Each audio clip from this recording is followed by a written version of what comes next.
बिस्मिल्लाहिर्रहमानिर्रहीम। अस्सलाम वालेकुम दोस्तों, वेलकम करते हैं इमरान ऑफिशियल में। अल्हम्दुलिल्लाह 2 साल बाद सऊदी वज़ारत सेहत की तरफ से वो तमाम गैर मुल्कियों के लिए एक अच्छी खबर सुना दी गई है।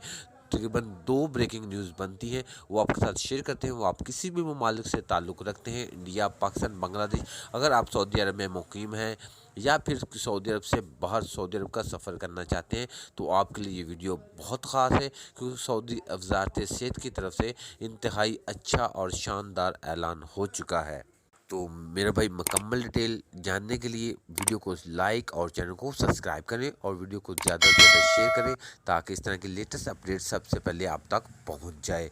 तो सऊदी वज़ारत सेहत और सऊदी वज़ारत दाखिला की तरफ से सबसे पहले बात करते हैं कि आप किसी भी ममालिक से ताल्लुक़ रखते हैं और सऊदी अरब में दाखिल होते हैं, तो आपको क्वारंटाइन करना पड़ता था, वो फरवरी से ख़त्म किया जा रहा है। तो वो क्वारंटाइन भी ख़त्म हो जाएगा, फिर आप डायरेक्ट सऊदी अरब में दाखिल हो सकेंगे। दूसरी ब्रेकिंग न्यूज़ ये है कि सऊदी अरब में जो बच्चों की वैक्सीन की दूसरी खुराक लगना शुरू होगी। 5 साल से जो 12 साल के बच्चे हैं, पहले वैक्सीनेट जो पहली खुराक मुकम्मल हो चुकी थी, अब दूसरी खुराक भी लगना शुरू हो चुकी है। तो मेरे भाई, एक और अच्छी खबर भी आपके साथ शेयर करते चलें।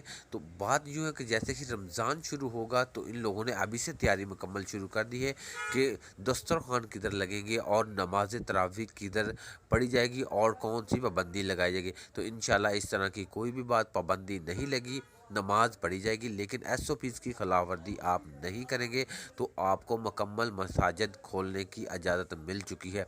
इसके मुआयने वगैरह हो रहे हैं। अगर इसके मतलब कोई और भी वीडियो आएगी, वो आपके साथ ज़रूर शेयर करेंगे। तब तक अल्लाह हाफिज़।